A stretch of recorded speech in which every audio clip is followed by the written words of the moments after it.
Good morning, everyone. Kings and Chronicles topic is going on. Next one, we are going to start the imperial officials. Mughal chronicles में अकबरनामा जो है वो हमें emperor के बारे में और पूरे राज्य के बारे में जो है सारी इंफॉर्मेशन देते हैं। इसके अलावा जो अकबरनामा है वो एक रिच इंफॉर्मेशन देता है पूरे हिस्ट्रीज़ के बारे में, मुग़ल स्टेट्स के बारे में, जिसकी वजह से हमें उनके इम्पीरियल ऑर्गेनाइजेशन के बारे में कि इम्पीरियल ऑर्गेनाइजेशन जो थी, जो राजसी ऑर्गेनाइजेशंस थी, वो डिपेंड ऑन थी डिफरेंट इंस्टीट्यूशंस के ऊपर, ताकि वो अपने सारे फंक्शंस जो हैं राज्य के जितने भी काम थे उसको एक अच्छे तरीके से निभा सकें।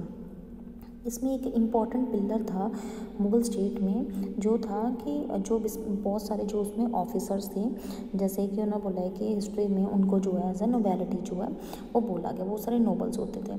तो ये नोबल्स जो है अलग अलग एथनिक और रिलीजियस ग्रुप से जो हैं वो जुड़े होते थे। इनकी जो रिक्रूटमेंट होती थी, इनकी जो भर्ती होती थी, वो ज़रूरी नहीं है कि जो मुग़ल्स थे वो सिर्फ मुस्लिम्स को ही करते थे। अलग अलग जो रिलीजियस ग्रुप्स थे इनमें उनको शामिल किया जाता था उनकी कैपेबिलिटी को देखते हुए, जिस कारण जो मुग़ल के जो कॉप्स होते थे, जो उनके ऑफिसर्स का एक ग्रुप होता था मुग़ल्स का, तो उनको डिस्क्राइब किया गया है as the bouquet of flowers, एक गुलदस्ते की तरह कि उस गुलदस्ते में बहुत सारे जैसे फ्लावर्स होते हैं, बहुत सारे फूल होते हैं अलग अलग वैरायटी के। तो ऐसे मुग़ल जो राज्य था, इम्पीरियल ऑर्गेनाइजेशंस थी, उसमें जो ऑफिसर्स होते थे वो अलग अलग रिलीजन के साथ, एथनिक ग्रुप के साथ जुड़े होते थे।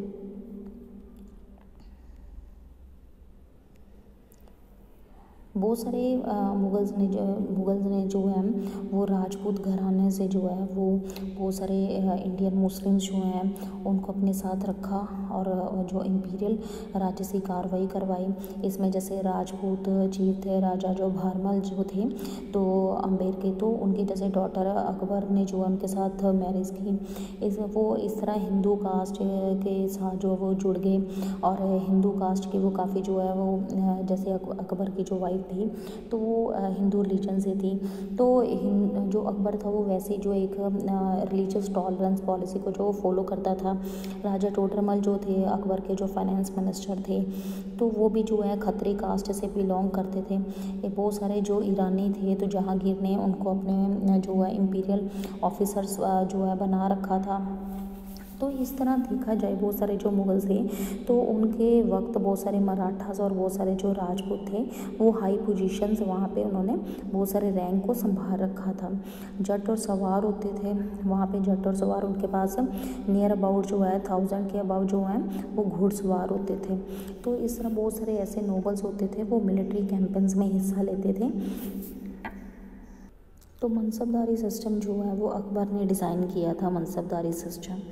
तो इस तरह देखा जाए जितने भी रिलीजियस और अलग अलग एथनिक ग्रुप्स के जो लोग थे तो उनकी अलग अलग पोजीशंस थी, एक वो गुलदस्ते की तरह, जैसे हमने पहले पढ़ा है। तो लगातार उनकी प्रमोशंस होती रहती थी उनकी कैपेबिलिटी को देखते हुए। अगर वो किसी युद्ध में, बैटल में जीत के आते थे तो उनको अलग अलग रैंक के साथ जो है वो निवाजा जाता था। दीवाने आला और दीवाने खास जो दो इम्पोर्टेंट मिनिस्टर्स थे जो सेंटर में, दीवाने आला जो फाइनेंस मिनिस्टर सदर सदूर, और जो मदद माशा जो कि charge appoint as the local जजेस और काजी होते थे। इस तरह ये तीनों मिनिस्टर्स जो थे वो कई बार साथ में बैठ के केम टुगेदर, वो कई बार बहुत सारी जो है एडवाइजरी बॉडी का काम करते थे जो कि एम्परर को उस वक्त जो एडवाइस देते थे। इस तरह बहुत सारे जो इस एडमिनिस्ट्रेशन में अलग अलग ऑफिशियल्स जुड़े हुए थे।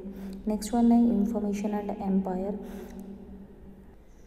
इंफॉर्मेशन एंड एम्पायर में पूरी तरह से एग्जैक्ट और डिटेल रिकॉर्ड जो है वो एक मेजर कंसर्न होता था मुग़ल एडमिनिस्ट्रेशन में। मीर बख्शी जो है इस जितने भी क्रॉनिकल्स होते थे, कोर्ट राइटर्स होते थे, तो उनको सुपरविजन उनके अंडर बैठ के जो है वो काम करते थे। पूरे एप्लीकेशन और पूरे डॉक्यूमेंट्स जो हैं वो प्रेजेंट किए जाते थे पूरे कोर्ट में, जितने भी फरमान जारी किए जाते थे।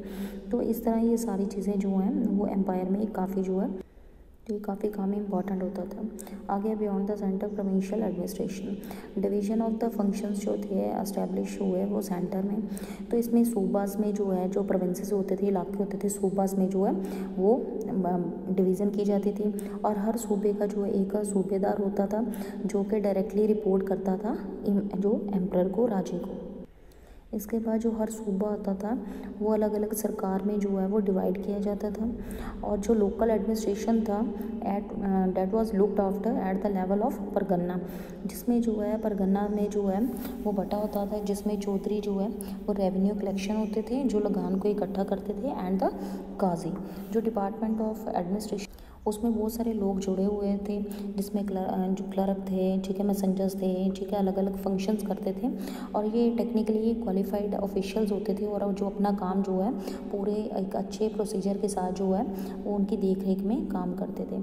जो एक पर्शियन लैंग्वेज थी उसको एडमिनिस्ट्रेशन जो है वो शासन प्रबंध की जो एडमिनिस्ट्रेशन की लैंग्वेज बनाई गई थी पर्शियन लैंग्वेज जो मुग़ल एम्पायर के टाइम।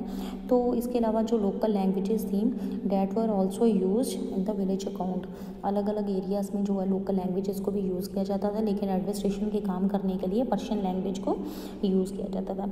इस तरह देखा जाए मुग़ल क्रॉनिकल्स जो हैं वो उस वक्त जो है एम्परर के द्वारा जो करवाए जाते थे, लिखवाए जाते थे, तो ये रिटन अकाउंट हमें काफ़ी हद तक जो है इंफॉर्मेशन देते हैं, और ये इंफॉर्मेशन जो है कई बार विलेजेस में रहने वाले जो ज़मींदार थे उनका रिलेशन जो लोकल पीपल के साथ बहुत ज़्यादा अच्छा था, उनके जो गांव के रहने वाले लोगों के साथ काफ़ी अच्छा था।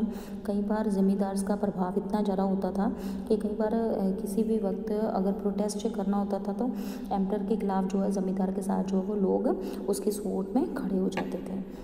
So this is all about 8th unit. Thank you.